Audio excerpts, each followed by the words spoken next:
నాన్న ఏంటి నాన్న మీరు అనేది?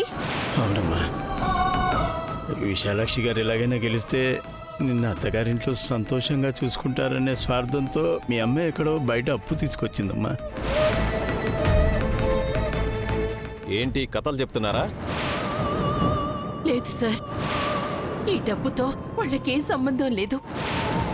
తప్పేదైనా ఉంటే అది మాదే. మమ్మల్ని అరెస్ట్ చేయండి. లేదు సార్, ఆ డబ్బు నా ఆటోలో దొరికింది కాబట్టి మీరు నన్ను అరెస్ట్ చేయండి సార్.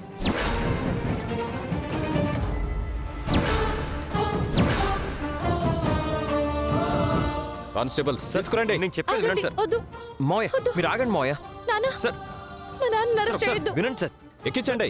వాళ్ళు ఏ తప్పు చేయలేదు సార్. నాకేం కాదులేమ్మా, నువ్వేం కంగారు నన్ను పడకు. వెళ్ళొద్దు నాన్న, మా మాట వినండి. సార్ ప్లీజ్ సార్, వాళ్ళు ఏ తప్పు చేయలేదు సార్ వద్దు సార్, మా సార్. నాన్నని వాళ్ళు ఏ తప్పు తీసుకెళ్ళొద్దు. చేయలేదు సార్. సార్ నాన్న ప్లీజ్ సార్. నాన్న సార్ సార్ ఆపండి. వినండి సార్, నాన్న. వాళ్ళు ఏ తప్పు చేయలేదు సార్. నాన్న. సార్ మోయ సార్, వాళ్ళు ఏ ఆపండి. తప్పు చేయలేదు సార్. సార్. Please sir. అయ్యో సార్ నాన్న.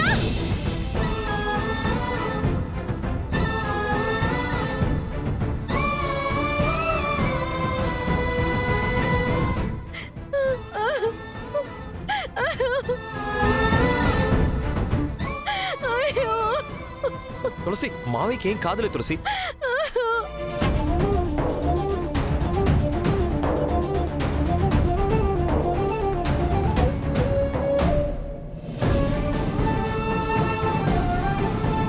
ఎందుకమ్మా నన్ను కాపాడుకోవాలని చెయ్యని తప్పుని మీరెందుకమ్మా నెత్తి మీద వేసుకున్నారు?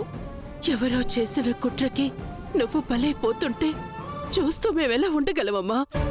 వాళ్ళు నా మీద కుట్ర చేసినప్పుడు నేను కదా జైలుకి వెళ్ళాలి. ఈ వయసులో నాన్నకెందుకమ్మా అన్ని కష్టాలు? చూడు తల్లి, ఒక బిడ్డ ఎక్కడుందో ఎలా ఉందో తెలీదు. ఆ బాధనే తట్టుకోలేకపోతున్నావు.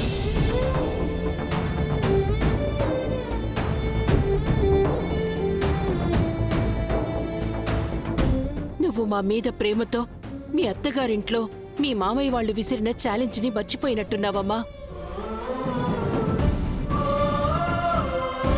ఇప్పుడు ఈ నేరం మా మీద వేసుకోకుంటే మీ అత్తగారు ఇంకెప్పటికీ రాజకీయాల్లో పోటీ చేయలేరు, గెలవలేరు. అప్పుడు నువ్వు నీ భర్తకి దూరంగా పుట్టింటికి రావాల్సి వస్తుంది కదమ్మా.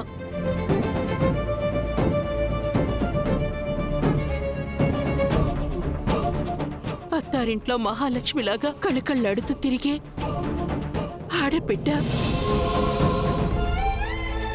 చాలా చాలా బాగుంటుందమ్మా. అలా కాకుండా నువ్వున్న పడంగా పుట్టింటికొస్తే మాకు చాలా బాధగా ఉంటుందమ్మా. అందుకని మీరిలా చేస్తారా అమ్మా? తప్పమ్మా.